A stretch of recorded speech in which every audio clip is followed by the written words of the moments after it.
উদয়পুর রাজ্যের একটি ছোট্ট গ্রাম হলো বকুলপুর গ্রাম। এই গ্রামে সকলে সুখে শান্তিতে বসবাস করত। এই গ্রামের মধ্যে ছিল এক দরিদ্র কাঠুরে রবি। স্কুলে মা ছাড়া তার কেউই ছিল না। দরিদ্র কাঠুরে কাঠ কেটে কোনো রকমের সংসার চালাতো। হ্যাঁ, আজ অনেক কষ্ট করে মাত্র 3টে কাঠ বেচতে পারলাম। একটা পয়সাও কেউ দিল না, সবাই বাকিতেই নিতে চায়। বাবা, দোষ তো ওদের না, দোষ এই ভাগ্যের।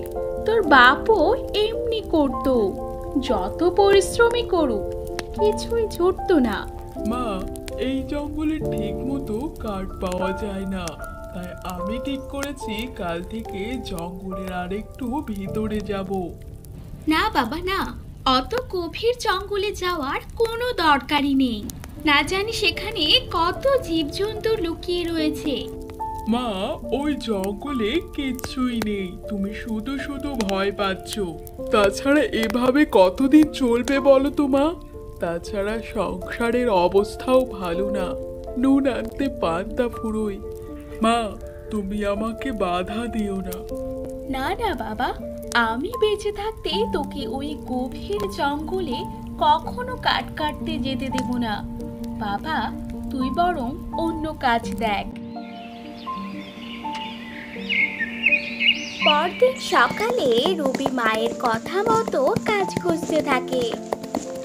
অনেক খোঁজাখুঁজির পর সে একটি লোককে দেখতে পায়। আচ্ছা দাদা, আপনি আমাকে একটা কাজ দেবেন? যে কোনো কাজ, আমি সবই করতে রাজি আছি। না না, আমার কাছে কোনো কাজ নেই, তুমি অন্য কোথাও যাও। লোকটির কথায় রবি একটু হতাশ হয়, তবে সে আরো কাজ খোঁজার জন্য রওনা হয়ে পড়ে। জমিদার তার কর্মচারীদের উপর রাগী কণ্ঠস্বরে চিৎকার করছিল। কি ব্যাপার, তুমি এখানে এসেছো কেন? তোমার আসার কারণ কি সেটা কি আমি জানতে পারি? আগে জমিদার মশাই, আমি কাজের খোঁজে আপনার কাছে এসেছি। আপনি যদি দয়া করে আমাকে একটা কাজ দেন, খুব উপকার হতো জমিদার মশাই। না না, ব্যবসার অবস্থা আমার এখন খুবই খারাপ, তাই আমি এখন তোমাকে কোনো কাজে নিতে পারবো না। জমিদার মশাই, এমন বলবেন না, অনেক আশা নিয়ে আপনার কাছে এসেছি, দয়া করে একটি কাজ দিন। আপনি আমাকে যে কোনো কাজ দিন জমিদার মশাই, আমি সেটাই করব। রবি কোনো জায়গায় কাজ না পেয়ে দুঃখী হয়ে দিনের শেষে বাড়ি ফিরে আসে। কি রে বাবা, খাওয়া নেই দাওয়া নেই, সে কোন সকালে বেরিয়েছিস আর এই তোর আসার সময় হলো? তা হ্যাঁ রে, তোর মুখটা এমন শুকনো শুকনো দেখাচ্ছে কেন? মাগো, তোমার কথা মতো কাজ খুঁজতে বেরিয়েছিলাম, কিন্তু সারাটা দিন কাজের জন্য হন্যে হয়ে খুঁজলাম, কিন্তু কোথাও কোনো কাজ পেলাম না। এখন কি যে করি, মাথায় কিছুই আসছে না। বাবা রবি, এভাবে ভেঙে পড়লে হবে না। তুই দেখিস, একদিন না একদিন একটা কাজের ব্যবস্থা ঠিকই হয়ে যাবে। সে তার মায়ের কথা মতো প্রতিদিনই কাজের খোঁজ করত, কিন্তু প্রতিদিনই সে হতাশ হয়ে বাড়ি ফিরে আসতো। এইভাবে দেখতে দেখতে বেশ কয়েকটি দিন পার হয়ে যায়। রবির মা রবির চিন্তায় অসুস্থ হয়ে পড়ে। মা, তোমাকে আমি কত করে বলেছিলাম যে ঠিক করে খাওয়া দাওয়া করো, কিন্তু না, তুমি তো আমার কোনো কথাই শুনবে না। তোমার যদি কিছু একটা হয়ে যায়, আমার কি হবে মা? এই বলে রবি পাগলের মতো ছুটতে থাকে ডাক্তারের খোঁজে। আমি এখনই আপনার কাছেই যাচ্ছিলাম, আমার মা ভীষণ অসুস্থ, আপনি দয়া করে আমার সঙ্গে এখন চলুন। না না, আমি যেতে পারবো না, আমার এখন সময় নেই বাপু, আমি এখন অন্য রোগী দেখতে যাচ্ছি। দয়া করুন, দয়া করুন আমাকে একটু, আমার মা ভীষণ অসুস্থ, আপনি দয়া করে তাড়াতাড়ি আমাদের বাড়ি চলুন। যেতে পারি, তোর বাড়ি আমি যেতে পারি, কিন্তু আমাকে 500 টাকা দিতে হবে। রাজি থাকলে বল। দয়া করুন, দয়া করুন আমাকে। এত টাকা তো আমার কাছে নেই, তবে আমি কথা দিচ্ছি আপনার সব টাকা আমি শোধ দিয়ে দেব। রবির কথা ডাক্তার দিদিমণি না শুনে সেখান থেকে রেগে ভেগে চলে যায়। রবি সম্পূর্ণরূপে ভেঙে পড়ে। সে কি করবে বুঝতে পারে না। টাকার জন্য এদিক ওদিক ছুটতে থাকে। অবশেষে সে জঙ্গলে যায় কাঠ কাটতে।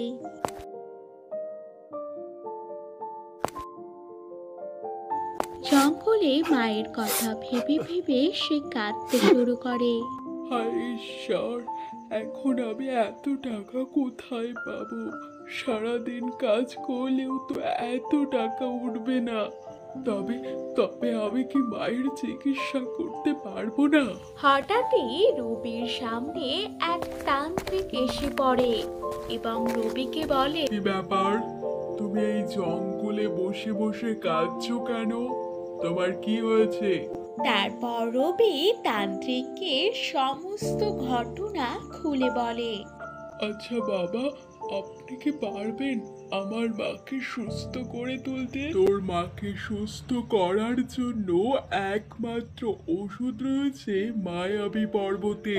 সেই পথ অত্যন্ত ভয়ঙ্কর। এই জঙ্গল নদী পার করে পাহাড়ের চূড়ায় রয়েছে সেই গাছ, যার ফল তোর মায়ের মাথায় ছোঁয়ালেই তোর মা সুস্থ হয়ে উঠবে। বাবার কথা মতো রবি জঙ্গলের পথ ধরে হাঁটতে থাকে।